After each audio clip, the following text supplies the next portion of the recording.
আসসালামু আলাইকুম প্রিয় বন্ধুরা, আমরা চলে আসছি পাহাড়ের মধ্যে। এদিকে দেখাও, এদিকটা দেখাও। পাহাড়ের মধ্যে, পাহাড়ের মধ্যখানে এই জমিটা, এখানে অনেক ধান, দেখুন ধানের জমি।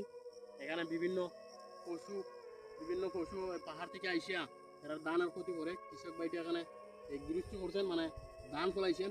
আসসালামু আলাইকুম ভাই। ওয়ালাইকুম আসসালাম। ভালো আসুনি ভাই? হ্যাঁ আসি ভালোই। আসছিলাম ওই এই দিকটা একটু ঘুরে গেড়ে যাইব পাহাড়ের ভিতরে, তো তোমার সাথে দেখা হইলো। তো ওই ধান দিয়ে ফেলাইছো, কোন ধরনের পশু আইয়া তোমার ধানও ক্ষতি করে? এই পশুর নাম কি? এই যে বাঁদর আছে, হ্যাঁ, এই যে ছাগল আছে, এগুলা এগুলো ক্ষতি করে। এগুলা ওই পূর্ব পাহাড়ে, মানে এই জঙ্গলের মধ্যে থাকে। এই দিকটা দেখা যায়।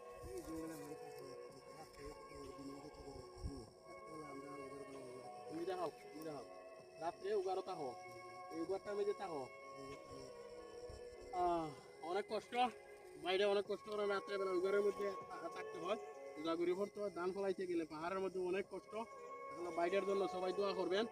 আর অনেক মাথা ভাই যেহেতু ধান ছিল, পানর এবং ওই জানোয়ার গুলা খেয়ে ফেলেছে। এই ডাকটা আনামত হয়ে গেছে। ওই ডাকটা নেওয়ার চেষ্টা করতেছেন, অনেক কষ্ট করেন নিজের সংসারের জন্য। কিন্তু এই বন্য প্রাণী এসে একদম এইগুলো নষ্ট করে দেয়। তো সবাই দোয়া করবেন ভাইয়ের জন্য। দাওই পাইছেন, রিজিকের ব্যবস্থা আল্লাহ ভালো করছে। মোটামুটি ক্ষেতগুলা তো অনেক সুন্দর ধান হয়েছে। ভাইয়ের নাম কি জানি? মর্তুজ আলী। ভাইয়ের একটা পেজও আছে, আপনারা সবাই ফলো করবেন, আর ভাইয়ের জন্য দোয়া করবেন।